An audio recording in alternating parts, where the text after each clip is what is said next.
The emphasis that I'm seeing as I kind of studied this again, and as I said, I did a program on it a year and a half ago. And folks, you are listening to Understanding the Times Radio. And I'm Jan Markell. Eric Barger's in studio with me. But I'm talking to David Fiorazo, who's got an outstanding book, We Carry at the Cost of Our Silence. And he's got a whole 30-page chapter on a topic we covered a year and a half ago that drew an incredible amount of interest. Common Core and other emphases include, again, global warming, the promotion of homosexuality, promotion of immigration, promotion of evolution, seems to be the celebration of promiscuity, abortion advocacy. We're going to get a little bit into the glorification of Islam here in just a minute or two. I want to play a quick soundbite and introduce people to a website. And the soundbite is Dr. Duke Pesta, and the website is going to be Freedom Project Education. It's fpeusa.org,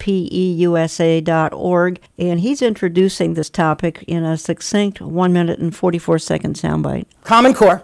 Say what you will about Obamacare, disastrous as it was, it was voted on in the House and the Senate. It appeared before the Supreme Court, right, where it had a hearing.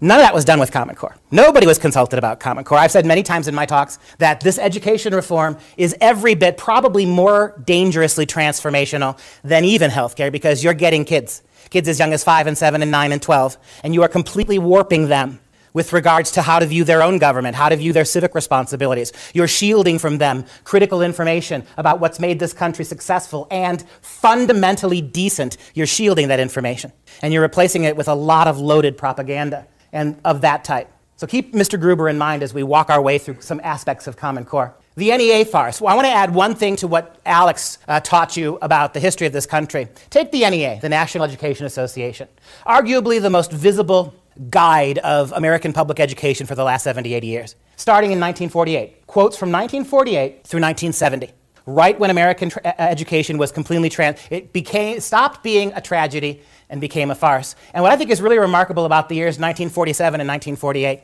as this country was winning the bloodiest war in human history, beating back ultimately both communism and fascism, as we did that, as the greatest generation gave the ultimate sacrifice to ensure liberty and freedom, our educational mentors, our educational guardians were already plotting the overthrow of that through public education. Dave Fiorazo, except what I said a few minutes ago, there are some Christian teachers, and there are even others who are just part of the NEA who do not go along with this. But let's just focus on Christian teachers here for a minute. What do you advise them? Oh, Lord help them. They are really missionaries in a pagan culture, pagan society within the education system in America. It is a very dark place for them. However, that is their calling. Some of them have chosen to be there, and they've got to be the salt and light that Jesus said we are to be. First, they need our prayers. I'm not sure exactly how we can support them other than prayer, but they've got things coming against them at every angle, and this is going to be very difficult for some of them. Personally, I know a couple that have resigned. One retired early, one resigned, and she was in her late 20s because of the things coming down the road with Common Core, because of this anti-Christian worldview being implemented even more, taking it to the hyper level. Yes, they need our support. We also somehow need to be involved. Parents need to be on school boards, even though parents did not have a say in Common Core and implementing these standards.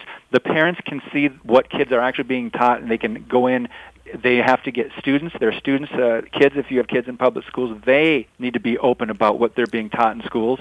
Parents need to ask a lot of questions. Because remember, UNESCO's goal is a new world order through the vehicle of global socialism, and to fulfill this agenda, education must be redirected, philosophies must be reframed to eliminate any remaining biblical values. This is the worldview war. I have a chapter right before the Common Core chapter, worldview war, creation versus evolution, and you need to understand, first of all, how our founders thought and what they believed, and then we need to understand what the Bible teaches regarding creation, because that has been taken out 50 years plus ago. Even with the Scopes monkey trial in the 1920s, there were challenges to the teaching of creation, of intelligent design, and they were trying to shove evolution in as early as the 1940s. So this goes back quite a way, but it is all under the guise of this worldview that there is no God.